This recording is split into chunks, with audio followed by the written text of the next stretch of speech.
Breasties. I am excited to share with you why I decided to explant in the first place because it is a very interesting journey that I went through to get to the point of finally making the decision to actually explant. And for many of us, it is a journey. There's some people who they get them out and, they decide they're going to explant and then they're like, boom, but for me, it didn't happen like that. For me, I had kind of known about 2.5 years out before I actually explanted that I was going to explant. And I was like, yeah, probably get them taken out. And at first, that's how it started. It started out with, yeah, I think eventually I'll get them taken out. And then it was like, yeah, no, I'm definitely going to get them taken out. I just don't know when. And then I started getting really intense symptoms that I knew were not me. They weren't, it just wasn't how my body functioned. And I take really good care of my body. So I was like, this is kind of weird. And so when those symptoms hit, and I actually had a really intense experience where I connected with my body. It was this very interesting experience. And it was like, it was so clear. I was sitting there, I was on the couch, I was actually watching MMA. My husband's really into jiu-jitsu and martial arts.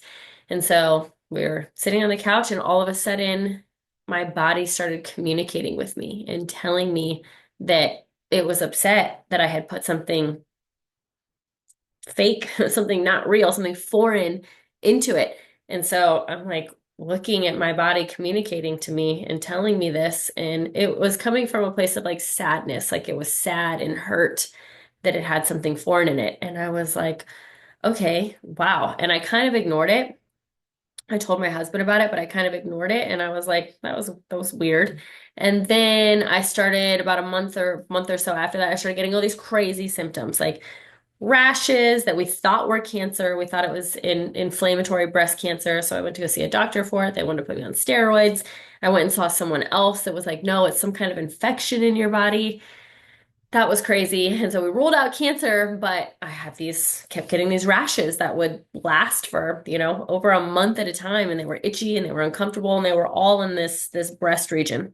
And then I started getting sleep disturbances, which I've never had in my whole life. I've always slept great, like a baby. Like I hit the pillow and I sleep all night, wake up in the morning, boom. Like that's been my experience with sleep. And then all of a sudden I'm struggling to fall asleep. I'm waking up in the middle of the night and I can't fall back asleep. And it was just crazy. And then my eyeballs started not like they're white. You know what I'm saying? Like the eyes are supposed to be white with your eye color. Mine, and this is a very common symptom, were like yellowy, red, like they just look dull and like just lacking life. And I noticed that. And I told my husband, I'm like, look at my eyes. They don't even look like they're not even like the right color anymore. And that was really bothering me. And I was putting Visine in my eyes to try to fix it. I had extreme back pain all the time. And I thought it was because I lift, like I go to the gym, I lift, I move my body a lot. And so I thought that's what it was. Oh my gosh, now that I'm post explant, those pains are non-existent.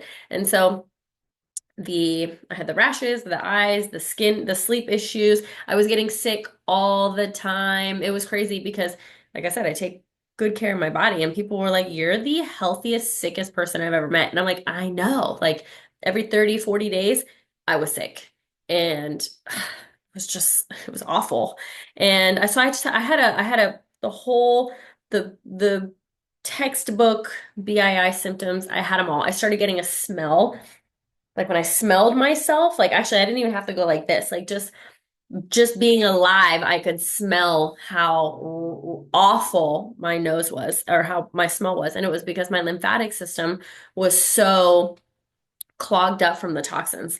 So these symptoms were just racking up and racking up. And I actually eventually hired a holistic wellness practice to do hair samples. Oh, I started losing my hair. Like I still haven't grown it all back, but I've lost half of my hair. And I also felt like I aged really quickly. Like what I looked like the last like 3 years versus what I looked like present, it's like I aged like that. It was weird. Like I just was like, wow, what's wrong? Where's the life in my face? And so I hired this naturopathic wellness company, hair samples, blood samples, urine samples, trying to figure out what's going on.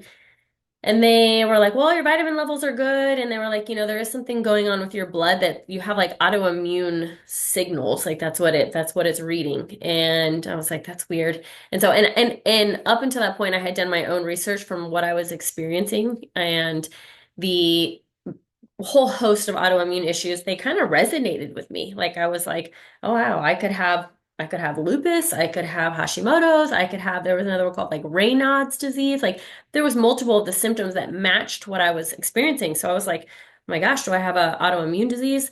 And so and when I hired them, they still couldn't really figure it out. And they said, here's what happened. They said, well, if you hire us for the next like 6 months, pay us $7,000 to hire us, and we can keep investigating. And I was like, my husband's gonna kill me. If I pay $7,000 for this team to hire them for my research investigation to figure out what's wrong with me, and let's say I do end up explanting, because at this point I still wasn't sold out on explanting.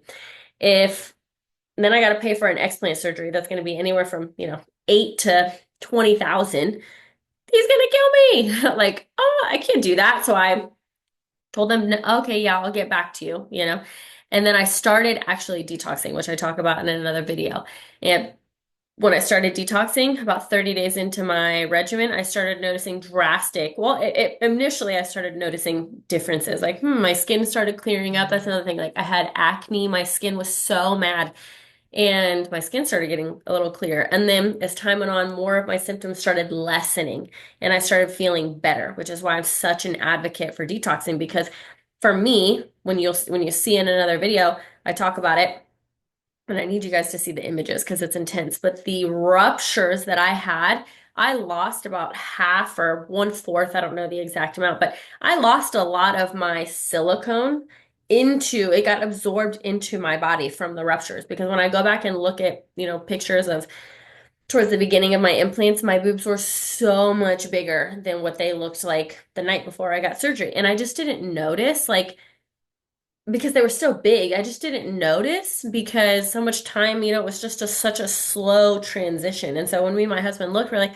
wow, like, I mean, I guess we noticed, but it didn't click. It wasn't obvious enough. It's not like they looked all weird. Like they still looked good. They looked a little higher and they looked a little smaller, but so my body's been absorbing all this silicone, right? And so the detoxing detoxed or supported my detoxification process enough to relieve some of those symptoms and lessen them. So I honestly was in denial longer. I was like, oh, I just needed to take some great herbs and adaptogens. Like, I'm good. And then it got neurological, and I went to go move my body, and it happened when I went to go do pull-ups. So I do pull-ups on a weekly regimen. It's part of my workout routine. And I went to go do pull-ups, and I couldn't pull my body up. And it wasn't like the feeling was that and when I took a video of it, this entire section of my body literally just wasn't turning on. So when I'm communicating like, hey, this is like body move this way, and this side of my body was doing what I told it to do. This side, it's like there was the it was like asleep, like it was hibernating, like the connection couldn't be made from my brain to that section of my body, and you could see it in the video, and it was terrifying. And I had sent it to multiple people in the health space, and they were like, that looks neurological. And I was like, and the moment that I realized, like the moment that happened, and like I can't explain it, it just clicked. Like it clicked that my body has been trying to communicate to me for, a year and a half, 2 years. I should have documented more as soon as the symptoms started, but about a year and a half to 2 years, my body's been giving me these symptoms, and they've gotten more intense, more intense, more intense. The hair loss one, that was the last one that came in, and that's when I really kind of started freaking out and was like, okay, this surgery is going to be happening. I just don't know when, maybe in like a year or two. But then when I got neurological, that was it. I was like, we got to go. I don't have time for this. I started making calls. I started doing interviews with different surgeons, and that will be on a different video on what it looks like to talk to surgeons and red flags that you need to look out for because not all surgeons are created equal. I'll just say that right now. And so that is what led me to eventually explanting was getting the neurological symptoms. So can't wait to share more with you on other videos, but that is my pre-explant, why I decided to explant story.